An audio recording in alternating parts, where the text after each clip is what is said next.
This week is all about processes. If you're feeling a little bit unorganized or like you're using a lot of time trying to figure out what needs to get done in your business each day, then this video is for you. This video is part of our series to help you get started with your strategy this year. If you haven't seen those videos, then we recommend that you start with an assessment of your business in 5 areas, and those are mindset, ideal client, product, processes, which this video is about, and pricing. This video is all about processes, so we were going to be talking about how you can get your processes organized and how you know what to focus on going into this next year. If you don't know what a process is, all it really means is that you decide that you have a specific set of steps to achieve something in your business. So for example, if you're going to onboard a client, it just means that instead of deciding each time you have a new client what to do to onboard them, you have specific steps that you're going to take with each client, and you know the order of the steps and you know when they need to be done. There are a couple advantages to having processes in your business. The first one is really just that it cuts down on decision time, and it really helps you move faster in your business because you have those set steps, you know what needs to be done, the order, when they have to be done. The second part is that it helps you to be much more consistent and for your clients to have a much more consistent experience with you. So each client isn't getting something different. The last one is that when it comes to growing and scaling your business, it is essential really for automating or delegating that task that either the system or someone else knows what needs to be done and when, so that they can make sure that they do it correctly. One of the big pitfalls of being a business owner sometimes is that you feel like it's up to you to create all the processes and procedures, and you're not quite sure how something should be done, and therefore you get stuck just not doing anything. And it's really important that you remember that there may be people, or there are people who, for example, are very good at, for example, onboarding a client, or maybe that you can find a template for onboarding a client, like a set or a standard way of doing it. So you don't necessarily need to create all procedures or processes yourself, but as a business owner, you do need to identify which processes or procedures you need, and you need to understand what the aim or the goal you're trying to achieve is. So I keep using the same example, but onboarding, you need to just understand, what's the overall goal here? What am I trying to achieve? And then the actual steps underneath that to achieve the goal. You can have someone else create the process.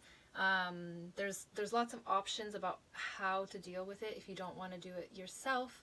But as a business owner, number one is you do need to have an overview of what needs to get done so that you know where you need to find solutions, and then you can explore which options are available to you. That being said, we have created a worksheet in the Facebook group. I think the link will be in the description below. And the steps that we really recommend you to take when it comes to your processes is, first of all, just to get an overview of which processes you do have, which areas of your business perhaps you have a gap or you don't have processes. And there are 4 areas of your business which you do need processes in. And those 4 areas are finding and connecting with potential clients. So you need to have some processes or procedures around how to find potential clients. So that might be creating content, it might be going to events, it might be reaching out directly to people who you think could be a potential client. But in any case, you need to have some processes or procedures how to find potential clients. The second area of your business that you need processes or procedures in is how to onboard or register a client or a customer. So how does that potential client get, registered or brought into your business, into your systems, payment, etc. How are they actually, what are the steps that need to be taken to turn someone from a potential client to an actual client in your business, so that you have an overview of the status and you're able to follow up with them in the future. And the third area is that you need to know the steps to deliver your product or service. You might have more than one product or service, but for each one, again, at least at a high level, you need to be able to set out just the general steps that have to be taken in order to deliver that product or service to your client. The last one is client follow-up or feedback. How do you know when you have delivered your product or your service and you're finished with it? And also, are you following up with your client to make sure that they've had a good experience? Are there things you can improve, or what did they enjoy?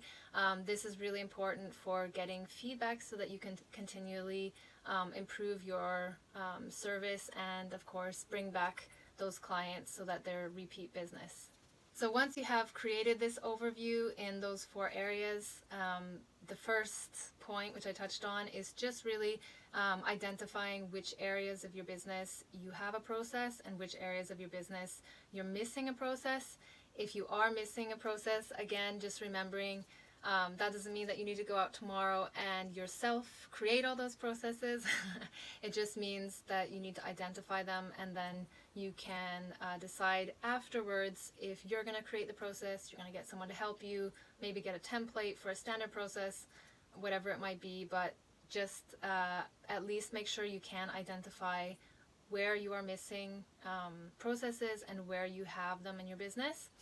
And the second part of that is, for the areas that you do have a process, are you getting results from those activities? So even though you might have a process, you maybe are not super happy with the results you're getting. For example, if you are using a lot of time marketing and you feel like, I am making all this content, I'm doing all these things, but I'm not really bringing in the clients, the number of clients that I would like to be bringing in, making sure that you can identify where you think that your processes are working and where you think that they maybe are not working as well as you would like them to. And then the last, question or part of looking at your overview is identifying which processes or procedures you think could be automated or delegated. So again, let's say that you don't really have a process around onboarding, but you think that's something that could be automated, marking it on your overview. This, I think, would be super simple to automate, or this would be really easy for me to delegate, so that you have that on your overview of your processes. So that's really the start point for looking at your processes as a business owner, getting that overview, making sure you are clear on a few points where you have some gaps, where you are not necessarily happy with the results from the specific activities you're doing, and also what you think would be easiest to automate or delegate. And that is really the foundation for then creating your strategy for this next year. So you can go to the Facebook group. I don't know if I mentioned that already. There's a link and there's a workbook that will help you walk through this activity. Hope that this has been helpful. If you have any comments, we'd love to hear from you. Let us know in the comment section below.